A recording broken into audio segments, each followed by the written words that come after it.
Hello बच्चों, success point में आप सभी का स्वागत है।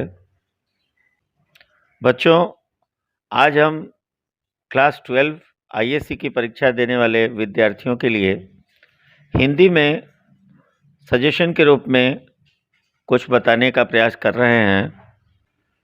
हिंदी के ग्रुप बी से आप लोगों को 4 प्रश्न करने होते हैं, जिसमें 3 प्रश्न आप लोगों को गद्य संकलन से, 3 प्रश्न आप लोगों को काव्य मंजरी से और 3 ही प्रश्न सारा आकाश से दिया जाता है, जिसमें आप लोगों को कुल मिलाकर 4 प्रश्न करने होते हैं। वस्तुतः आप लोगों का ध्यान गद्य और काव्य पर ज़्यादा रहता है।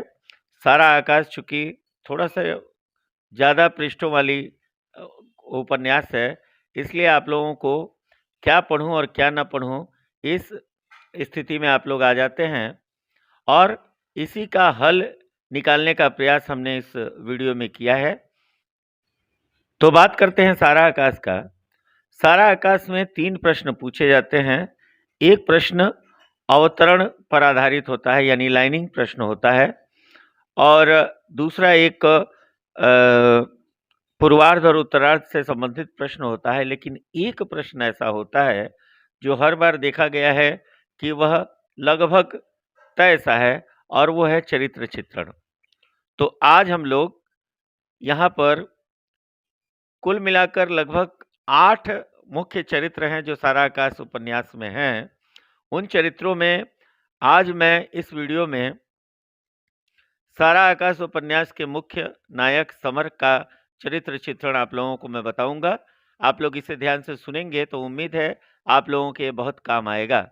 इसके बाद मैं बाकी के वीडियोस में वो सभी 8 चरित्र मैं आप लोगों को एक-एक कर करके और मैं भेजूंगा, जो आप लोगों के लिए बहुत ही लाभदायी होगा। तो अभी हम लोग इस वीडियो में डिस्कस करते हैं सारा आकाश उपन्यास के मुख्य पात्र समर के चरित्र चित्रण का। जैसे कि प्रश्न आ गया, सारा आकाश शीर्षक उपन्यास के नायक समर का चरित्र चित्रण कीजिए। इसके उत्तर में हम क्या लिखेंगे वो मैं आप लोगों को इस वीडियो में बता रहा हूं। समर सारा आकाश उपन्यास का मुख्य एवं केंद्रीय पात्र है। इसी के इर्द गिर्द पूरा उपन्यास चलता है। इसका संबंध उपन्यास की सभी घटनाओं से किसी न किसी रूप में जुड़ा हुआ है। राजेंद्र यादव जी ने समर का चरित्र कुछ अलग ही ढंग से प्रस्तुत किया है। वह कई विशिष्टताओं को अपने में लिए हुए है। समर अत्यंत ही महत्वाकांक्षी और भविष्य के प्रति जागरूक युवक है। इस उपन्यास का शुरुआत से लेकर अंत तक अध्ययन करने के पश्चात उसके चरित्र की निम्नलिखित विशेषताएं उभर कर सामने आती हैं। पहली विशेषता है महान आदर्शों के प्रति आस्थावान। समर अध्ययनशील एवं चिंतनशील नवयुवक है। वह महान पुरुषों की जीवनियों को पढ़कर स्वयं भी महान बनने का यदा कदा स्वप्न देखता रहता है।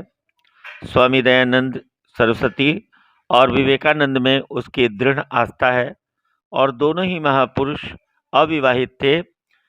इसके अतिरिक्त वह महात्मा गांधी से प्रभावित था, जिन्होंने विवाह करने के पश्चात भी कई वर्षों तक ब्रह्मचर्य व्रत का धारण किया था।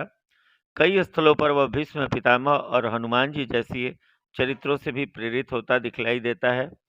यही कारण है कि विवाह नहीं करना चाहता था, परंतु जबरदस्ती विवाह होने के बाद भी वह यह चाहता है कि उसकी पढ़ाई में न तो कोई बाधा आए और न ही वह ब्रह्मचर्य के व्रत को हमेशा निभाता रहेगा।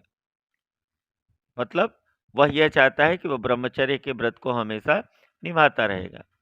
वह विवाह को परीक्षा का काल मानता है तथा यही मन में सोचता है कि उसे कुछ बनना है जिसके सामने सारी दुनिया झुकेगी। इसके बाद जो दूसरा पॉइंट है वह है दुखी गृहस्थ जीवन। उपन्यास के आरंभिक अंश में गृहस्थ जीवन से दुखी रूप में समर को चित्रित किया गया है। विवाह के अवसर पर वह अपनी पत्नी प्रभा से बोलता नहीं है।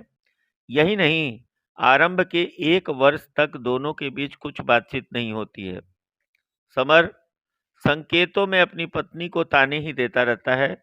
जब वह पहली बार दाल बनाती है तो उसे भी लात मारकर चला जाता है। दोनों के बीच मिथ्या अभिमान बना रहता है। यही नहीं, एक बार प्रभा के द्वारा घर की परंपरा का तिरस्कार करने पर समर उसे थप्पड़ भी मार देता है। आप लोगों को याद होगा घर की परंपरा, क्या परंपरा उसने तोड़ी थी?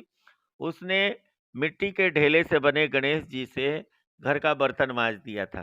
ठीक है, यह परंपरा उसने तोड़ी थी, जिससे पूरे घर में कोहराम मच गया था और समर ने आओ देखा न ताओ और प्रभा को जोरदार तमाचा मार दिया था।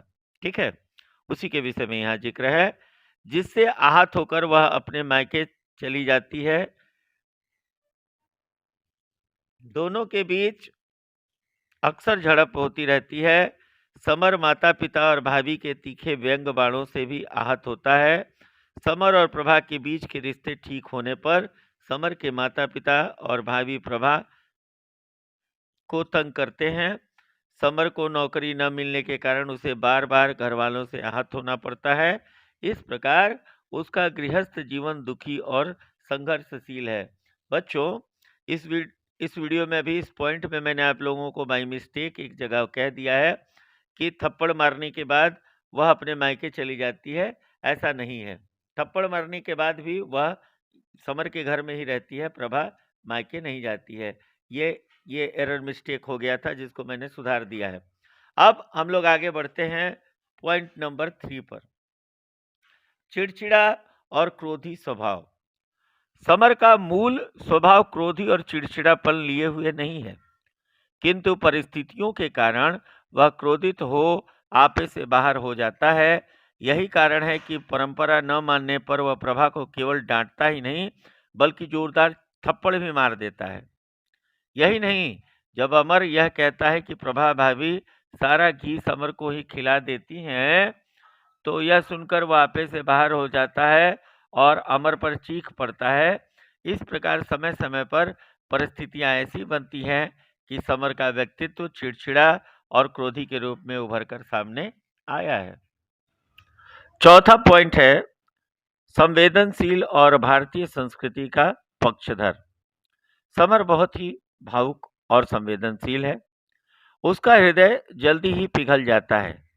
यही कारण है कि परिस्थितिवश वह प्रभा पर क्रोध तो अवश्य करता है, किंतु साथ ही बार बार इस बात के लिए पश्चाताप भी करता है कि उसने प्रभा के साथ दुर्व्यवहार किया है। वह कई स्थलों पर भावुक हो कल्पना की प्रवाह में बहता रहता है। भावुकता के कारण जब उपन्यास के अंतिम अंश में उसके पिता जब उसे लात घूसा मारकर उसे घर से निकलने के लिए कहते हैं, तो अब वह दुखी होकर अपनी मनोव्यथा कुछ इस प्रकार कहता है। लोहे की सलाखों पर भूनते हुए कबाब की तरह मैं रात भर अंगारों पर भूनता रहा। विभिन्न विभिन्न आवाजें दिमाग में आती रहीं। इसी के साथ साथ इसमें भारतीय संस्कृति के प्रति संवेदना भी है। वह दिवाकर एवं शिरीष की बातों में आकर चोरी तो कर लेता है, लेकिन भारतीय संस्कृति के प्रति विद्रोही स्वर उसमें कभी किसी भी रूप में दिखाई नहीं पड़ता है। पांचवा पॉइंट है अंधविश्वास के प्रति विद्रोही स्वभाव। समर अंधविश्वासी नहीं, अपितु आधुनिक युवा है। यद्यपि भारतीय संस्कृति के प्रति आस्था एवं महान आदर्शों के प्रति भावनाएं उसमें हिलोर लेती हैं, फिर भी वह अंधविश्वासी नहीं है। वह नास्तिक नहीं है, इसलिए बार बार मंदिर जाकर चिंतन मनन करता है, किंतु उसकी ताबीजों आदि में आस्था भाव नहीं है और अंधे परंपराओं को कभी वो विरोध करता रहता है। जब उसे पता चलता है कि बांझ न रहने के डर से प्रभा किसी फकीर का दिया हुआ ताबीज पहने हैं, तो वह बहुत नाराज होता है तथा व्रत के प्रति भी अपनी अनास्था प्रकट करता है। और आखिरी और छठा पॉइंट है जीवन से हताश एवं निराश युवक। राजेंद्र यादव जी ने समर को जीवन से हताश निराश युवक के रूप में चित्रित किया है। वह हताश वैवाहिक जीवन के आरंभ से लेकर अंत तक देखने को, यह हताशा उसके वैवाहिक जीवन के आरंभ से लेकर अंत तक देखने को मिलती है तथा साथ ही साथ जीवन की सच्चाई से भागते हुए भी समर को देखा जा सकता है। अंतिम अंश में लेखक ने समर को जीवन संघर्ष में परास्त युवक के तौर पर चित्रित किया है। उसमें पलायनवादी वृत्ति देखने को मिलती है। वृत्ति का अर्थ होता है पलायनवादी, नेचर, जो चरित्र होता है, चरित्र ही वृत्ति होती है। तो पलायनवादी वृत्ति है, क्योंकि वो देखो सारी समस्याओं से भाग करके जा करके और रेल लाइन पर खड़ा है। वो समझ नहीं पा रहा है कि उसको ट्रेन पे चढ़ करके कहीं दूर चला जाना है या ट्रेन के सामने छलांग मार करके अपने जीवन को न समाप्त कर देना है। यानी वो अपने जब भी कोई समस्या आ रही है तो समर उन समस्याओं से अपने आप को समस्याओं से भाग रहा है। वो मैं आप लोगों को एक एग्जाम्पल के तौर पे ये कह रहा हूँ कि जैसे एक बिल्ली को कबूतर ने देख लिया, तो बिल्ली को कबूतर ने देखा तो कबूतर ने क्या किया, अपनी आंखों को बंद कर लिया। ठीक है, आंखों को बंद करने के बाद कबूतर को बिल्ली दिखाई नहीं दे रही है।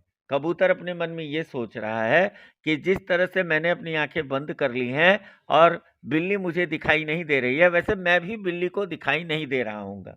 लेकिन ये मिथ्या भ्रम है। बिल्ली को कबूतर साफ साफ दिखाई दे रहा है और वह बिल्ली जाती है और कबूतर को दबोच लेती है। कहने का मतलब यह है कि अगर हमारे सामने समस्याएं आती हैं तो उससे हम भाग करके कहाँ जा सकते हैं? कहीं नहीं जा सकते, क्योंकि समस्याएं तब तक हमारा पीछा नहीं छोड़ेंगी जब तक हम समस्याओं से भागते रहेंगे। समस्याओं से अगर हम जूझेंगे तब कोई रास्ता निकलेगा।